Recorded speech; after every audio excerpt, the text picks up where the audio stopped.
And a very good evening to you and a warm welcome to the turning point for ITN Sri Lanka. And wow, what a great week it's going to be this week. Today we have a very special guest and we're going to talk about the forthcoming elections. During the week we also have, we're pleased and delighted to tell you that on Wednesday evening at a special time of 10:30 p.m. on ITN Sri Lanka, we'll be joined by His Excellency the President of Sri Lanka, the Honourable Ranil Wickremesinghe, all for just about an hour. And so on top of all that, we have others too lined up to talk about your issues, the people's issues. And today is no different. My guest this evening is Mr. Rusiripala Tennekoon, former very senior banker, and he's here. He's also an analyst of sorts. He's right here. Thank you, Mr. Rusiripala, for joining me.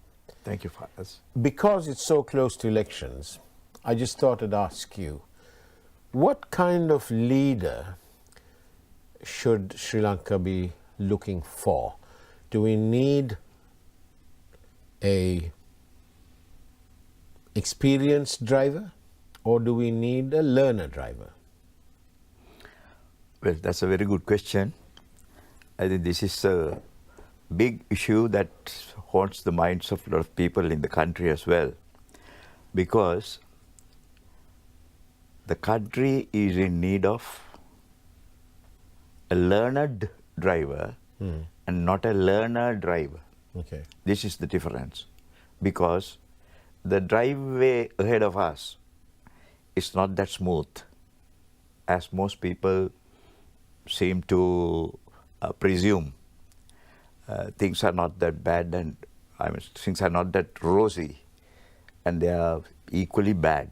Therefore, the driving should be carefully managed, led, and with a lot of experience behind. I've spent many weeks on the streets and so on, all around the country. I find that people are all concerned about the high cost of living and so on. But I also detected a sense of sort of blaseness, as if returning the country to economic stability, getting rid of the queues, was almost nothing. But I don't think that those people appreciate the seriousness of what had to be done. Well, for us, the situation is people, not to their own conviction, but due to the circumstances they are facing and they have faced, they have started looking futuristic much more seriously than what we thought that they are doing it. Yeah. So even the average person has a mindset of looking at the future of the country and the direction that where we should go. So this is the one that sort of drives the minds of the people to select what they should do and where they should be in the elections. How easy is it? I mean, you've spent a lifetime in politics, really. How easy is it at election time to influence the mindset of a voter with promises or? Well, promises are not that unimportant. They have to be. But promises in manifestos as well as promises given verbally in public to the voters should sound realistic. Plausible. Should be plausible. Should also be, directed towards some ideology. If they are just words and just promises without looking at the realities existing as well as what the future realities would be, then the promises will not be taken seriously by the people. Now, when you're talking about ideology, it's clear that Mr. Ranil Wickremesinghe has always been a proponent of a trading economy. It's part of his political philosophy, if you like, or his ideology, that he wants his government to look outward. he's long realized that you can't be just looking inward only. Yeah. He's realized that. But at the same time, what would the ideology of the others be? For example, forever and a day, let's put it that way, Mahinda Rajapaksa, who's not a candidate this time, of course, but he always espoused this cause that we're not selling any state assets. That's it, out of the way. We're not selling any state assets. And I'm not entirely sure what the ideology of the MPP is. But what I'm trying to say is, isn't that important? Because you're voting for a certain path. And what is that path needs to be. Yes. I mean, getting back to the question from the beginning. Yeah. Mr. Wickramasinghe has never hidden the fact that he's a liberal thinking, market-oriented person who wants to drive the country with the rest of the world. With the rest of the world, I emphasize that. And keep the market forces moving rather than having a stagnant economy in a country. So this is very, one can look at it in many ways. They can say that they can adduce all kinds of phrases into it. Yeah. They can say it is liberalism and it is neoliberalism or some very many names. Yeah. But whatever name you adduce or try to give, the net result is, can any country today have its own way in the way that they want, with sticking to their old ideologies without changing, without looking at what is happening in the rest of the world, to go on in this scenario?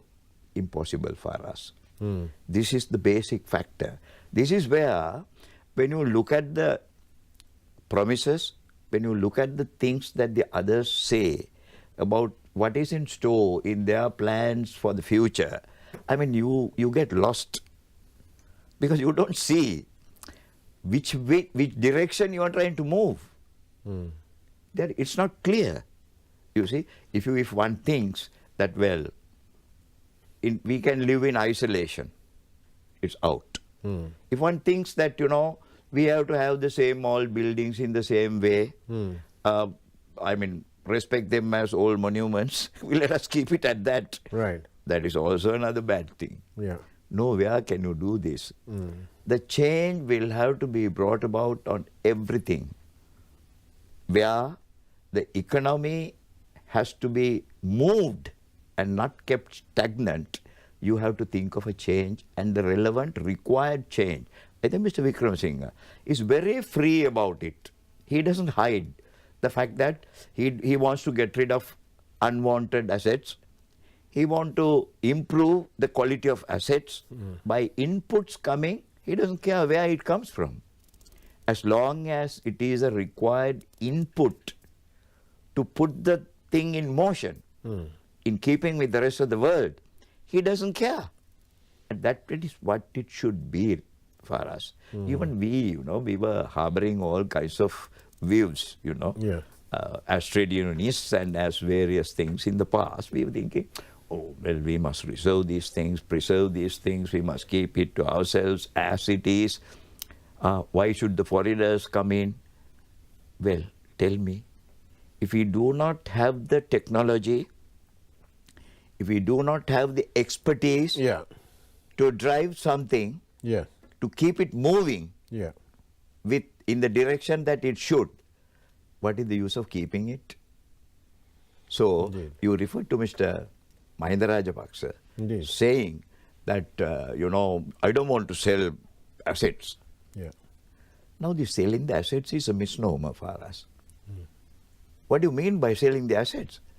If you are selling something movable, I can understand, yes, the man who purchases it can take it and vanish. But when you think of the immovable, static things like, land or buildings, I mean, what is the harm in, putting the inputs that are required to bring about the necessary changes into that? So if you say that that is selling, it's absolutely wrong. It's a misnomer. You don't sell. You only try to improve it and change it. So you're asking for participation. Exactly. Asking for the necessary inputs to be brought in by the expertise. Right. In short, Yeah. this is where in politics we have to now keep thinking, these old stories. Oh my God, you can't. See, this is ours. This is our grandfathers enjoyed this in the same way. We must keep it. That type of mentality we have to change. What of this mentality that, if you're talking about the NPP, people quite often, the older ones will say, oh, well, they were not very good in the 80s, late 80s, and so on. But surely the NPP today isn't the JVP of the late 80s. But how easy is it for people to get it out of their head? Very difficult. I don't know what the people think about it, but in my mind, you see, I think that I try to equalize it to the metamorphosis of the toad or the frog. The frog lays eggs. The egg develops into a larva. The larva changes into a toadlet, and then finally it becomes a frog. Do you think that is the end of the circle? Toad, the grown-up frog, lays eggs again. And the cycle starts again. It's a vicious cycle. Never ends. It ends only to begin another cycle. Likewise, I have seen, analyzing the historical developments of the so-called NPP, which is essentially the JVP. You see, the crux is the JVP, and they have put in this NPP factor into it, to sort of mitigate or rather dilute the bad effects. Right. But just see, take the history, trace it back. What happened in the 70s? Legitimately elected government. Yeah. They wanted it ousted. How? Not democratically. Instead of the ballot paper, they took to petrol bombs, shotguns. They conquered police stations and police areas, kept it under their control. What happened? These are not lasting things, no. It's not sustainable. Definitely not sustainable. It suffered, it made people, a lot of youngsters lose their lives. At the same time, though, Mr. Rusiripala, when you look at the absolute abject poverty in rural areas, in some rural areas, how do you get that to how do you get them to come to terms and say, look, wait patiently, your better time is coming in 1 month, in 1 year? Surely these people can't wait, can they? Yes, you can say that. But will it be a convincing message to the people? If for it to become convincing, what are the things that should be included in that statement? There must be a way out. People are very, very alert to the economic situation today, unlike at any given time in the past. Let's go for a quick break and come back to that. It's a very valid point. This is The Turning Point. I'm with Mr. Rusiripala Tennekoon. See you on the other side of the break, shall we?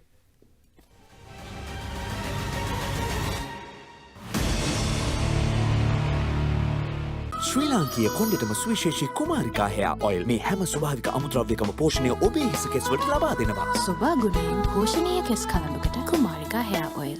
සුසිඳ සමක් විෂ බීජ වලින් ආරක්ෂාවක් සහ නැවුම් සුවඳක් Dettol Skin Care. නව best ever sunlight. පෙරටත් වඩා සුවඳක් සමගින් සුපිරි සේදුමක්. බුද්ධිමත් ඇගේ තීරණය ප්‍රීමා ස්ටෙලා. අපි හැමෝම කැමති. වීව එකතුණු උකුතේ එකක රස උපරිමයි.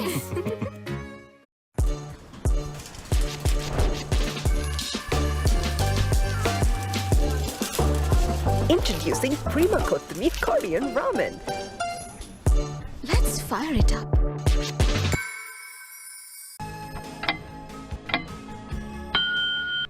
ගුණ පරපුර පරපුරක සහතිකය ඇංකර්. ලක්ස් කියන්නේ සබන් ගැටයක් විතරක් නෙවෙයි සමට සත්කාරයක්. නවලක්ස්. ෆෙම්ස් ඇය ගැනන ඇය වෑසහනය.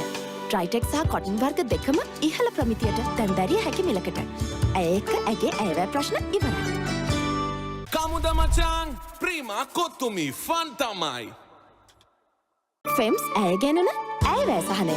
ට්‍රයිටෙක් සහ කොටන් වර්ග දෙකම ඉහළ ප්‍රමිතියට දැන් දැරිය හැකි මිලකට. ඇය එක්ක ඇගේ ඇයවැය ප්‍රශ්න ඉවරයි.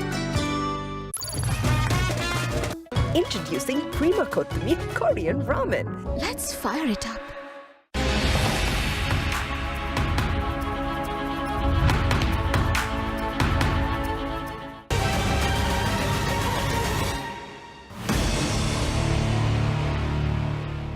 And welcome back to the Turning Point for ITN Sri Lanka. My guest, Mr. Rusiripala Tennekoon. My question to you, Mr. Rusiripala. The people seem to be the poor and who are really challenged. Constantly tell me that, you know, that the price is really high and they want it to come down. If they want to breathe, they can't breathe. But they seem to be thinking that the NPP, for example, they talk extensively about corruption. Mr. Sajid Premadasa, when he was asked to take over the organs of state by President Gotabaya, announced it recently with an interview for an Indian channel or some such thing. He said that he ran away from the rogues. So does this mean that the country should have been let to burn, should have been let into the depths of despair and anarchy? Yeah, exactly, you're on the point. That's the word I was thinking of. You know, the situation where the previous outgoing government wanted it replaced by people, somebody who is capable, was a situation of anarchy in the country. It's more than the poverty. More than the poverty. Poverty, of course, was there because our poverty levels have gone down, numbers have increased. There is no big controversy about that. Yeah, it is there. But this worst situation was, it was an anarchy that we were facing. So it was the ability to face such a critical situation, whether you can get out of the anarchy or take the country out of the anarchy situation, preserve the democracy, which we have kept maintained for several decades in the country with India, primarily parallelly almost, simultaneously with them. That was the situation. But poverty was there. Today, you take the NPP, the proclamations of NPP, and also the other leading contestant in this game, SJB. Now, what I see is the NPP is focusing on much more. They are concentrating on corruption. They want to eliminate corruption. Not only eliminate, they want to put the people who are responsible for corruption behind bars. That seems to be the main focus. Now, how does it address the poverty situation for us? Because whatever money you can from corruption, even though we have this Anti-Corruption Act and so on, the fact remains that it will not even make a dent. It won't register on the radar. Absolutely. Absolutely. Insignificant. Doesn't mean that we need to let them get away with it. No, absolutely not. Country needs a pure, clean government. We do not want to go ahead. Not only we, even the people who assist us at this critical moment are very concerned about the elimination of corruption. You know, the other day, Mr. Andhra Kumar Dissanayake, he said that we will prosecute people who are corrupt. Now, I think really, to me that sounds a little bit of a slogan, because we all know that the government cannot prosecute. They can report, and it is up to the judiciary to then move forward. So unless there's some sort of move to change the constitution that allows the judge to be the investigator and the judge and the jury, then that's fine. But it's not like that, and therefore it is incorrect for anybody to say, I will put XYZ in prison. Far as you and I are talking something that they have not understood, neither have they sort of focused their attention on. They simply say, well, we are bringing them to book. They hardly realize that the laws required to bring them to book were brought in under the direction of the IMF by the sitting government, by Mr. Ranil Wickremesinghe. Let's go for a quick break and we'll be back. This is the turning point for ITN Sri Lanka.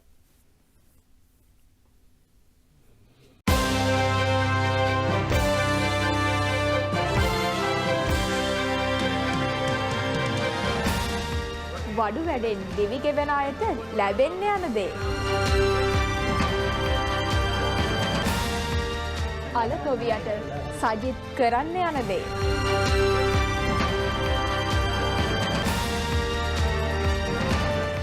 සමගියේ පිපුරුණු රතිඤ්ඤා. අනුරගේ පොහොසත් දැක්ම. වියට්නාමයට වද දෙන යාග්‍රි. දෙසදෙස්පොත් රසක් සමගින් හමුම සවස 6:30 අපගේ ප්‍රධාන ප්‍රවෘත්ති විකාශයත් සමගින්.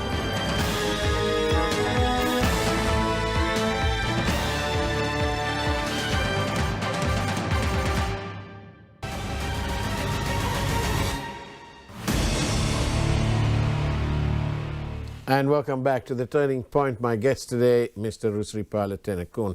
The question was about corruption and so on, and people saying, I will put ABC in prison. Unless it's the judiciary, should be replaced with we.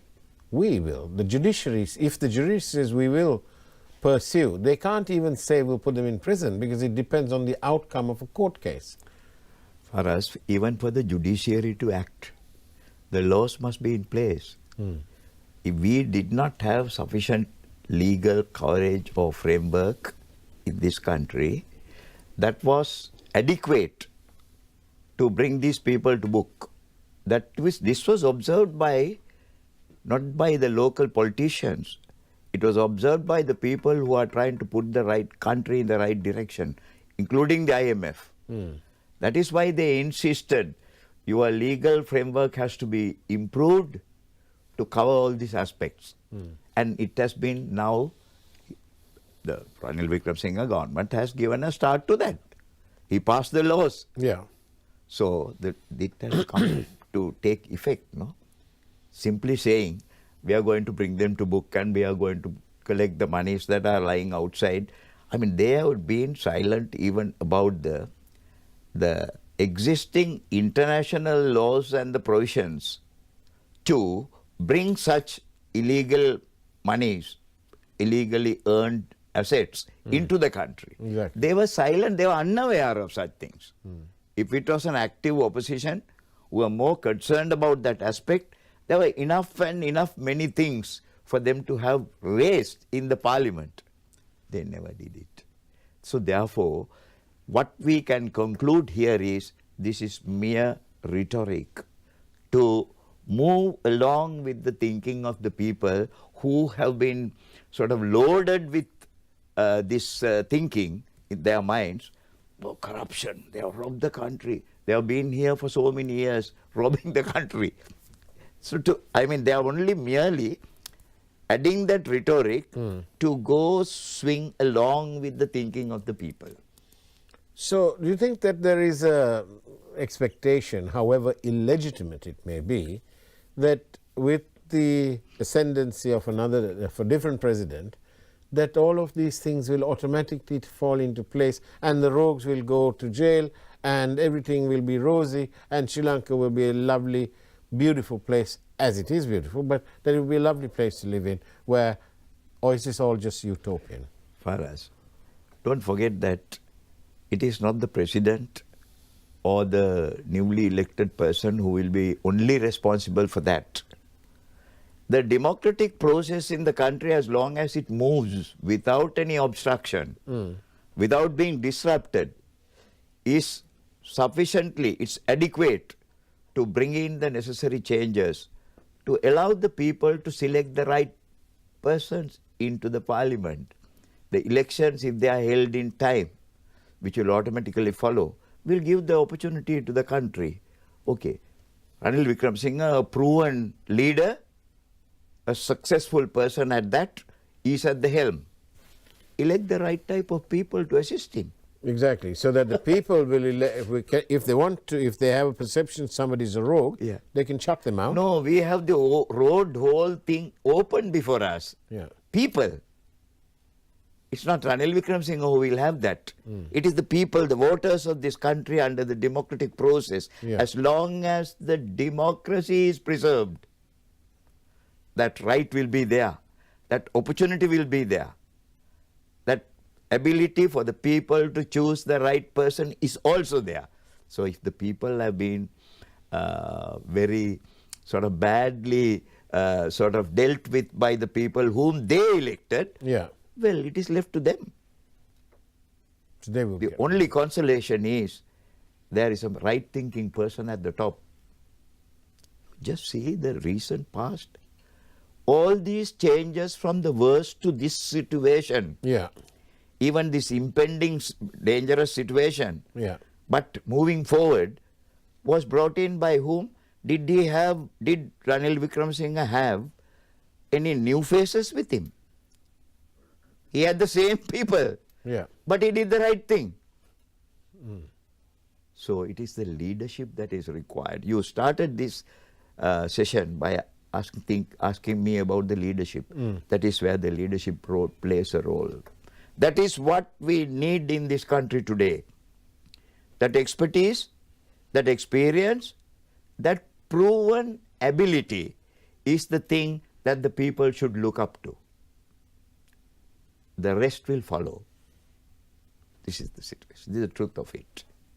And that's what should be at the forefront of people's minds. Of course, yes. And people are mindful of that. They know that.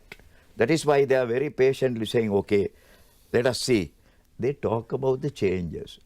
You know, this talk about the change. You know, this is a mind-boggling thing. They are moving with the thinking of the human mind. Who is the human being who doesn't want a change to the better? Everyone wants. I want it.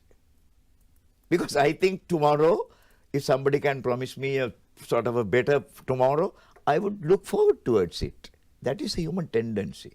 So this change talk is just flowing with that tendency, without anything else. So therefore, people have, most of the gullibles have fallen in. අපිට වෙනසක් ඕනේ. අපිට වෙනසක් ඕනේ. මොකද්ද වෙනස? කොහේ සිටද? From where? And where to? They don't think. But Ranil Wickremesinghe knows the direction that he has to take the country to bring about the necessary change. Rusiripala Tennekoon, thank you very much for being on the Turning Point for ITN Sri Lanka. That's the way it was. Remember, later this week, on Wednesday, we have the President of Sri Lanka on the Turning Point at 10:30 in the evening. And other wonderful guests too. Take care and bless you all.